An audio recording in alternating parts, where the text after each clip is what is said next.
Good evening. கிட்டத்தட்ட 10, 12 நாளா வெளியில சாப்பாடு, ஸ்நாக்ஸ் எதுவுமே சாப்பிடல. இது எனக்கு புடிச்ச மலாய் குல்ஃபி. அப்புறம் அப்பப்ப சாப்பிட்றதுக்கு கொஞ்சம் சாக்லேட்ஸ் வாங்கியிருந்தேன். வின்டர்லயுமே நெறைய ஜூஸ், சாதம் வடிச்ச கஞ்சி, சூப் அதெல்லாம் எடுத்துக்கோங்க. சுகர் போடாதீங்க ஜூஸ்ல. சளி பிடிக்காது அவ்வளவா.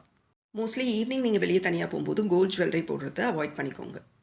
அப்பா இன்னைக்கு ஊருக்கு போறாங்க. மோஸ்ட்லி அவங்களே தனியா போயிடுவாங்க. ஆனா இந்த தடவ கொஞ்சம் கஷ்டம் அப்படின்னு தோணுச்சு. லக்ஷனா மட்டும் போனான்னா, அவ ரிட்டர்ன் வரும்போது தனியா வரணும். அதனால 2 பேருமே கிளம்பிட்டோம்.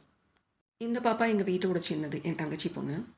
நல்லா படிக்கணும். நல்ல ஜாபோட தான் கண்டிப்பா நீ ஊருக்கு வருவ அப்படின்னு அப்பா லக்ஷனாவ பிளஸ் பண்ணாங்க. ட்ரெயின் கிளம்புற வரைக்கும் கொஞ்சம் நேரம் வெயிட் பண்ணோம். திடீர்னு என்னோட சின்ன வயசு ஞாபகம்லாம் ரீவைண்ட் ஆச்சு. அப்படியே கிளம்பி நாங்கள் எதிர்பார்த்தத விட ரொம்ப சீக்கிரமாக வீட்டுக்கு வந்துட்டோம். இது Thursday மார்னிங் பிரேக்ஃபாஸ்ட் சாப்பிட்டுட்டு எனக்கு வந்துட்டு கொஞ்சமாக ஹேர் ஆயில் ப்ரிப்பேர் பண்ணி வைக்கலாம் அப்படின்னு சொல்லிட்டு எல்லாம் எடுத்து வச்சு ப்ரிப்பேர் பண்ணிட்டு இருந்தேன்.